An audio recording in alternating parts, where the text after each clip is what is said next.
जय हिंद। गुरुजी study platform पर आप सभी भाई बहनों का बहुत बहुत स्वागत करता हूं। और जैसा कि आप सभी जानते हैं, बिहार विद्यालय परीक्षा समिति की तरफ से बिहार एसटीईटी के सभी विषयों की उत्तर कुंजी यानी आंसर की समिति की वेबसाइट पर अपलोड कर दिए गए और धीरे धीरे करके डे बाय डे करके जो है अपलोड किया गया। साथ ही आपत्ति करने का भी समय 1 दिन का दिया गया और इसके बाद उसमें भी समिति के वेबसाइट पर काफ़ी सारे एरर आ रहे थे, पैसे भी लिए जा रहे थे और काफ़ी सारे आंसर जो है गलत दिखाई दिए, जिससे विद्यार्थी जो है अभ्यर्थी जो है आपत्ति दर्ज करने में कुछ सक्षम रहे और कुछ सक्षम नहीं रहे। क्योंकि कभी पेमेंट होता था तो कभी पेमेंट में ही जाकर वेबसाइट फंस जाता था, तो कभी एरर आता था, तो कभी कुछ, और समय भी उतना नहीं दिया गया था। कुछ अभ्यर्थियों का कहना है कि जब तक मैं सारे क्वेश्चन का प्रूफ ढूंढता तब तक मालूम चलता है कि समय ही नहीं है, इसलिए वो उन्होंने 2-4 क्वेश्चन का ही वहां पर ऑब्जेक्शन डालकर छोड़ दिया।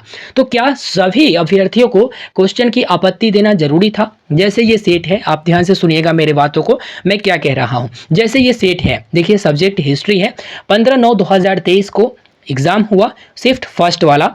पेपर कोड सब्जेक्ट कोड आप देख सकते हैं 217 है। तो मान लो कि इसमें से कोई क्वेश्चन गलत है, मान क्या लो गलत है ही, ठीक है। तो इसमें से क्वेश्चन गलत है तो उसकी आपत्ति मैंने दर्ज कर दिया। अब आप सोच रहे हो कि मैं भी दर्ज करूं, लेकिन आप आपत्ति दर्ज नहीं कर पाए। जैसे मैं आपको अभी दिखा देता हूं, ये क्वेश्चन आप देख सकते हैं कि पृथ्वी का चक्कर किसने लगाया, तो वास्को डी गामा इसका गलत आंसर दिया गया है। तो इस प्रश्न के लिए मैं अभी आपत्ति अगर दर्ज करूं और आपने इस प्रश्न का आपत्ति दर्ज नहीं किया, किसी कारण से आपने छोड़ दिया या फिर छूट गया या फिर वेबसाइट काम नहीं किया जिससे आपत्ति दर्ज नहीं किया, तो क्या आपको भी ये नंबर मिलेगा? क्योंकि आपत्ति तो मैंने दर्ज किया, आपको नंबर मिलेगा या नहीं मिलेगा? क्या सभी को आपत्ति दर्ज करना जरूरी है?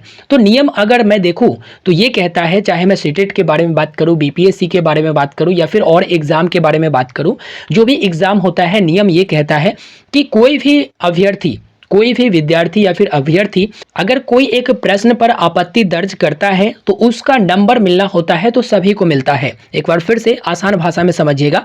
जैसे पृथ्वी का चक्कर किसने लगाया, ये गलत उत्तर दिया गया है, तो आपने यहाँ पर इसका आपत्ति दर्ज कर दिया, लेकिन मैंने आपत्ति दर्ज नहीं किया। अब आपने आपत्ति तो दर्ज कर दिया, लेकिन मैंने आपत्ति दर्ज नहीं किया, और आप निश्चिंत हो कि आपको ये नंबर मिलेगा, ठीक है। या फिर इस उत्तर को सुधारा जाएगा और जो आपने सही टिक लगाया है वो सही होगा, ठीक है। ये भी होता है, जैसे उत्तर को सुधारा जाता है और एक होता है कि क्वेश्चन गलत होता है तो उसका नंबर मिलता है, ठीक है ना। तो इस उत्तर को सुधारा जाएगा और सही उत्तर आपने लगाया तो आपको नंबर मिलेगा, लेकिन वह जो उत्तर बदला जाएगा वो सभी के लिए बदला जाएगा। मैंने आपत्ति दर्ज नहीं किया, लेकिन आपने तो किया ना।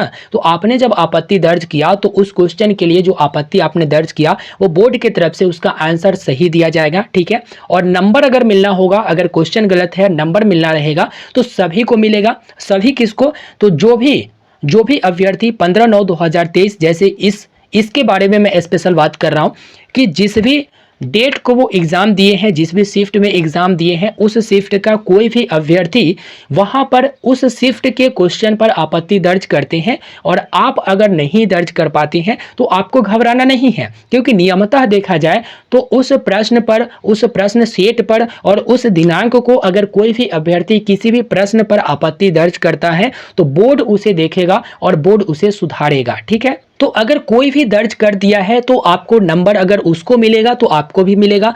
वो आपत्ति अगर दर्ज किया है उसमें अगर उत्तर सुधार किया जाएगा तो आप में भी किया जाएगा, ठीक है। तो इसके लिए आप बिल्कुल निश्चिंत रहें। ऐसा रूल है जो कि सीटेट में भी आप देखे होंगे, साथ ही साथ अलग जो एग्जाम होते हैं उसमें भी वही होता है। तो यह कोई जरूरी नहीं है कि हर एक अभ्यर्थी जो है यहाँ पर करे ही, लेकिन फिर भी अगर आप करना चाहे तो आप जरूर करें, ठीक है।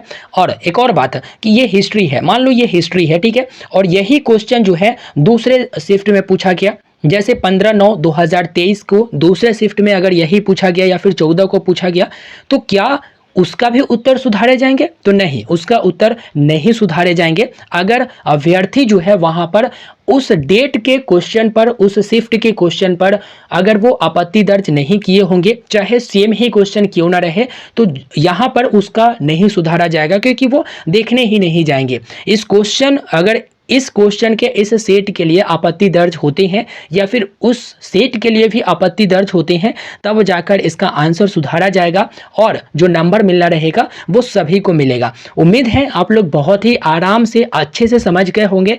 अब मुझे वीडियो के नीचे कमेंट करके ये बताइए कि आप लोगों ने कौन कौन सब्जेक्ट का आपत्ति दर्ज किया और किया कि नहीं किया। ठीक है, इस वीडियो में मैंने कंप्लीट जानकारी दे दिया है। फिर भी अगर कोई सवाल है तो जरूर कमेंट बॉक्स में कमेंट कीजिएगा, मैं उसका यथाशीघ्र जवाब जरूर दूंगा। मेरे भाई मेरे बहन, आप चैनल को सब्सक्राइब जरूर कर लीजिएगा और वीडियो को लाइक जरूर कर दीजिएगा। धन्यवाद।